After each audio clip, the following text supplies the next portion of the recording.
वैश्विक महामारीको रूपमा फैलिएको कोरोना भाइरससित जुझ्न राजधानी गान्तोकस्थित नयाँ एसटीएनएम अस्पताललाई कोभिड अस्पतालको रूपमा चिन्हित गरिएपछि यहाँ विभिन्न प्रकारको तयारी गरिएको छ भने सरकारी दिशानिर्देश अनुरूप अनि स्वास्थ्य मानदण्ड अनुरूप कार्य भइरहेको छ। एसटीएनएम अस्पताललाई कोभिड-19 अस्पतालको रूपमा चिन्हित गरिएपछि अस्पतालको 7औं, 8औं अनि 9औं तलालाई यस भाइरस सम्बन्धी मामिलाहरूको उपचार अनि देखरेखको निम्ति मात्र समर्पित गरिएको जानकारी गराइएको छ। यस विषयबारे जानकारी गराउँदै अस्पतालका मेडिकल सुप्रिन्टेन्डेन्ट डाक्टर पासङ भोटियाले एसटीएनएम अस्पताल यस भाइरससित जुझ्न पूर्ण रूपमा तयार रहेको बताएका छन्। कोरोना भाइरसको मामिलाहरू गम्भीर अनि संवेदनशील रहने गरेको हुँदा अस्पतालले कोरोना भाइरस समर्पित वार्डहरूलाई पूर्ण रूपमा अलग प्रकारले स्थापना गरेको तथा यहाँ प्रवेश गर्ने अनि सामान्य उपचारको निम्ति आउने रोगीहरूको निम्ति अलग प्रवेशको व्यवस्था गरेको बताएका छन्। 7औं, 8औं र 9औं तलामा जाने प्रवेशद्वार, लिफ्ट अनि सिँढी पनि एकदमै अलग गरिएको छ, जहाँबाट सामान्य मानिस अनि अन्य रोगीहरूको आवागमन भने पूर्ण रूपले वर्जित गरिएको छ। हाल कोरोना भाइरस समर्पित वार्डहरूमा कुल 260 पलङको सुविधा रहेको तथा यसैमा 20 आइसियु सुविधा पनि रहेको जानकारी सम्बन्धित डाक्टरहरूले गराएका छन्। सामान्य वार्डहरूबाट कोरोना भाइरस वार्डहरूमा जाने गेट तथा अन्य प्रवेशद्वारहरू पूर्ण रूपमा सिल गरिएको पनि बताइएको छ। एसटीएनएम अस्पताललाई सिक्किम राज्यको कोभिड अस्पतालको रूपमा चिन्हित गरिएपछि अस्पतालको 7औं, 8औं अनि 9औं तलामा flu clinic, isolation ward, ICU अनि अन्य सुविधाहरू अलग प्रकारले स्थापित गरिएको छ भने शिशुहरूको निम्ति पनि अलग सुविधा मिलाइएको बताइएको छ। अस्पतालसित पर्याप्त मात्रामा स्वास्थ्य सामग्रीहरू, पीपीई, ग्लोभ्स, फेस मास्क तथा अन्य सामग्रीहरू उपलब्ध रहेको जानकारी पनि गराइएको छ। अस्पतालको 7औं, 8औं अनि 9औं तला पूर्ण रूपमा व्यवस्थित ढङ्गमा कोरोना भाइरस संक्रमितको शंका वा सिम्टम देखा परेकाहरूको उपचार र देखरेखको निम्ति हरेक आवश्यक व्यवस्था का साथ पूर्ण रूपमा तयार रहेको अस्पतालकी एडिशनल मेडिकल सुप्रिन्टेन्डेन्ट डाक्टर युडोक भोटियाले बताएकी छन्। यस सम्बन्धी कुनै पनि जानकारीको निम्ति तिनलाई सम्पर्क गर्न सकिने पनि बताइएको छ। यसैगरी एसटीएनएम अस्पतालमा कोरोना भाइरस टेस्टिङ ल्याबको पनि स्थापना भइरहेको तथा हालसम्म 70% कार्य पूरा भइसकेको जानकारी पनि गराइएको छ। अस्पतालको 7औं, 8औं अनि 9औं तलामा सञ्चालन भइरहेका विभिन्न सुविधाहरू हालको निम्ति अन्यत्र सारिएको पनि जानकारी गराइएको छ।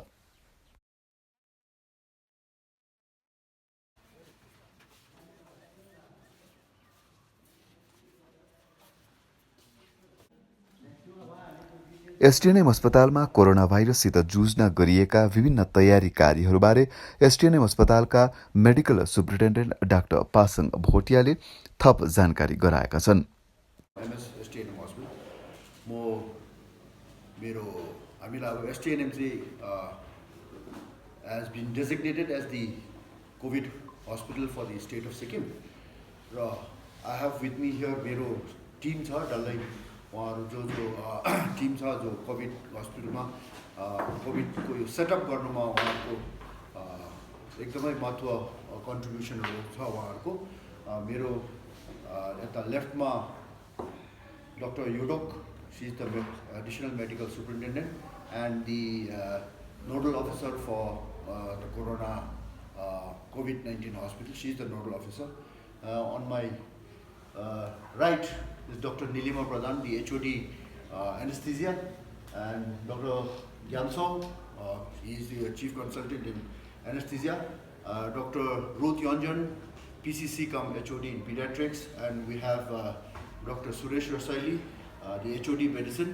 उहाँहरूले सब आफ्नो आफ्नो इन्डिभिजुअली आफ्नो आफ्नो डिपार्टमेन्टमा सबै कन्ट्रिब्युसन गरेर सिन्स सबैले कन्ट्रिब्युट गरेर अहिले हामीले हस्पिटल सेटअप गरेर कोभिडको लागि on the 7th, 8th and the 9th floor of this hospital. We have a designated COVID center. We have our nursing superintendent, Madam Rajni Barfungpa also here. She's also one of the major contributors for the working of this, because she looks after all the nursing officers and their duty scheduling सब उहाँले नै manage गर्नुहुन्छ गर्दाखेरि since Dr.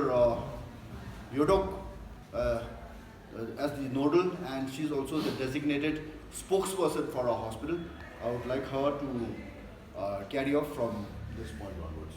COVID hospital designated Baba Dindiki, we have identified level 7, 9 and 8 as COVID designated hospital. यानी कि त्यसको entrance चाहिँ हामीले त्यो जुन चाहिँ नर्मल अरू जुन चाहिँ बिमार भएको आउनेलाई चाहिँ इन्ट्रेन्स चाहिँ हामी टोटली डिफ्रेन्ट बनाएको छ. सो त्यो कोभिड सस्पेक्टलाई चाहिँ हामीले ग्राउन्ड लेभलबाट एन्ट्री बनाएको छ र ग्राउन्ड लेभलबाट चाहिँ लेभल ग्राउन्डमा चाहिँ त्यहाँ जुन चाहिँ फिजियोथेरापी थियो त्यसलाई चाहिँ हामी फिजियोथेरापी डायट सेक्सन र त्यो सिएचएससी सेक्सन हामीले कम्प्लिटली बन्द गरेर र त्यहाँनिर अर्थो क्लिनिक थियो, पहिला सर्जरी क्लिनिक थियो, त्यसलाई सबैलाई सर्जरी क्लिनिकलाई डाइभर्ट गरेर लेभल 1बाट बस्ने. अर्थो क्लिनिकलाई has been shifted to level 5 ortho वार्डको छेउमा र त्यसलाई चाहिँ कम्प्लिटली ओन्ली कोभिड सस्पेक्टलाई चाहिँ एन्ट्री गर्ने त्यो ग्राउन्ड लेभलबाट बनाएको छ.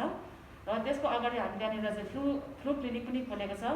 फ्लू क्लिनिकमा चाहिँ जो चाहिँ suspect history of travel from the affected area,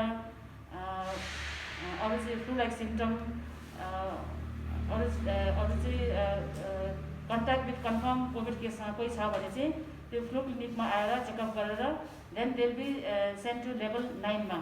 त्यो entrance is totally different for COVID suspect and other patients. अन्त अर्को चाहिँ हामीले त्यो लिफ्ट पनि डेजिग्नेट गरेको छ. लिफ्ट पहिला अस्ति हामीले लिफ्ट हाम्रो त्यो लिफ्ट चाहिँ we have 10 lifts. Number 1 lift चाहिँ is only for this dialysis patients. त्यो चाहिँ खालि अपरेसन चाहिँ कहाँबाट हुन्छ भन्दाखेरि चाहिँ that will operate from the basement and level 1. That will go only up to level 8. त्यो चाहिँ ओन्ली फर डायलिसिस पेसेन्टको लागि. र lift designated for COVID suspect पेसेन्टको लागि लिफ्ट नम्बर 3 युज गर्नु पऱ्यो. त्यो चाहिँ that will go to level 7, 8 and 9. That's only for COVID suspect पेसेन्टको लागि. एन्ड लेभल लिफ्ट नम्बर 4 चाहिँ it's for staff going to level 6, 7, 8 and 9. That's for the staff designated for COVID सेक्सनको लागि हो. And rest of the lift चाहिँ 1, 2, 3, 4, 5, 6, 7, 8, 9हरू चाहिँ it's for general patients that will operate from level 1 basement, level 1 and level 6 सम्म हुन्छ. यसै गरी अस्पतालकी एडिसनल मेडिकल सुपरिन्टेन्डेन्ट डाक्टर युडोको भोटिया अनि अन्य सम्बन्धित डाक्टरहरूले पनि विभिन्न जानकारी गराएका छन्. First thing is the person with the gun in the triage area, not triage, reception area, then they are sent to flu clinic. Flu clinic we have doctors from various departments including the dental, even surgeons. सबैलाई team बनाएर हामीले त्यहाँ राखेको छौँ so that the other specialists are engaged in their own work. त्यहाँ उहाँहरूले identify गरेर suppose if there त्यहाँनिर त्यो फ्लू क्लिनिकमा चाहिँ we have kept a scoring sheet. यो चाहिँ हाम्रो national task force government of इन्डियाकोबाट एउटा स्कोरिङ सिट आएको छ. According to that score if it is above 5 then we need to admit them in COVID suspect ward. त्यो चाहिँ level 9मा छ. एउटा सिम्टोमेटिक छ, एउटा एसिम्टोमेटिक छ हो. जसले त्यो क्राइटेरिया फुलफिल गर्छ हामीले उहाँहरूलाई त्यहाँ एडमिट गरेर so we take the test the next day and send it to north Bengal hospital. They are the ones, and other one is the doctors in emergency. They are the ones who they are the first point of contact. आउने बित्तिकै main गेटमा पेसेन्ट्सहरू जो आउनु हुँदैछ उहाँहरूको चाहिँ thermal गनले हेरेर जसको फिभर छ या फ्लू लाइक सिम्टम्स छ उहाँहरूलाई चाहिँ हाम्रो फ्लू क्लिनिकमा सिफ्ट गर्छ. यो फ्लू क्लिनिक चाहिँ हाम्रो एमएस सरको डाइरेक्सनमा I think we started quite early, sometime around 16-17 of March, त्यसले गर्दा जो जति बाहिर ट्राभल गरेकोहरू हामीले we could identify them, quarantine them है, ट्रिट देम। अनि अहिले चाहिँ जुन फिभरहरू भएको आएको छ उहाँहरूलाई चाहिँ एकदमै कम्ती छ, माने दिनमा 10-12 जना मात्रै आउँदैछ। There is no history of travel in them. तर just to be on the safe side हाम्रो अब सिक्किमबाट कम्ती टेस्ट भयो भन्दाखेरि we are doing test for flu like symptoms गरेर हामीले कोभिडको टेस्ट पठाउँदैछ नर्थ बेङ्गलमा। जति पनि अरू पेसेन्टहरू छ उहाँहरू चाहिँ इमर्जेन्सी नभए चाहिँ अर्को लेभलबाट अघि हाम्रो एएमएस म्यामले भन्नुभएको जस्तै अर्को लेभलबाट रिस्पेक्टिभ ओपिडी जानुहुन्छ। हामीले पुरा टाइम पायौँ। एज अफ नाउ हामी भन्छौँ we are still zero, we are in हाम्रो के अरे we have not reported any case till today. We have no positive cases till today. I think that is the time. I think we have got so much time for preparation. So in line of preparation, after we got designated as the COVID hospital, as Stadium Hospital COVID designated, then we had to start right from ground zero. So initially we said that we will designate level 7, level 8 and level 9 or 200 beds there place garnu bhanera. That was our plan. Then later again we had to think of serious cases where ICU may be needed. Then we had to take the help of anesthesia department. Central ICU is under the care of the anesthesia department and the HOD anesthesia is there. So that is on level 7. So we included level 7 also. The moment you are a patient saying corona positive patient say level 7 that whole floor is again getting exposed also. So we don't want other people to get, normal people to get exposed. त्यसले गर्दा 7 पनि include गर्यो। अब 7 include गर्दाखेरि हाम्रो त्यति बेला चाहिँ 7 मा सेन्ट्रल आइसियू मा चाहिँ we have 10 beds in ICU. तर 10 beds may not be enough भनेर चाहिँ then we also took up the burn section मा त्यहाँ we are going to put 10 more beds where maybe 7-8 of them would be for adults and maybe 2 for pediatrics also. किनभने अहिलेसम्म त्यति साह्रो स्ट्याटिस्टिक्समा त्यति साह्रो आएको छैन कि बेबीजलाई चाहिँ त्यति साह्रो कोरोना इन्फेक्ट भएर भेन्टिलेटरमा लाउनु पर्ने त्यस्तो खालको सिचुएसन त्यति साह्रो रिपोर्टेड भएको छैन अहिलेसम्म। उनीहरूले स्टडी गर्दाखेरि न्युमरस केसेसको स्टडी गर्दाखेरि so maybe we are hoping त्यो गर्नु नपरोस्, उहाँहरूले नै त्यो अब म्यानेज गर्नुपर्ने, किन पिडियाट्रिसियनले नै म्यानेज गर्नुहुन्छ त्यहाँको भेन्टिलेसन नानीहरूको चाहिँ। त्यसो गरेर नाउ वर्स्ट कम सिचुएसनमा हामीले यो 7, 8, 9 मा चाहिँ maybe will be able to accommodate around 300 beds camp खाट लगाएर चाहिँ एज अफ नाउ हाम्रोमा चाहिँ 260 बेड्स चाहिँ we are ready, which includes 20 ICU beds. They screen at the gate. If they have fever or any symptoms like cough and cold, again they are directed to the flu clinic. फेरि flu clinic मा आएर त्यही trial त्यहाँ हेर्छ, जसरी scoring गर्छ। If they need admission, again they will go up. Same as adult. स्मरण गराइन्छ हालको दिनसम्म सिक्किम राज्य कोरोना भाइरसको संक्रमणदेखि सुरक्षित रहेको छ भने हालसम्म सिक्किम राज्यबाट पठाइएका 92 वटा स्याम्पलहरूको रिपोर्ट नेगेटिभ आएको छ।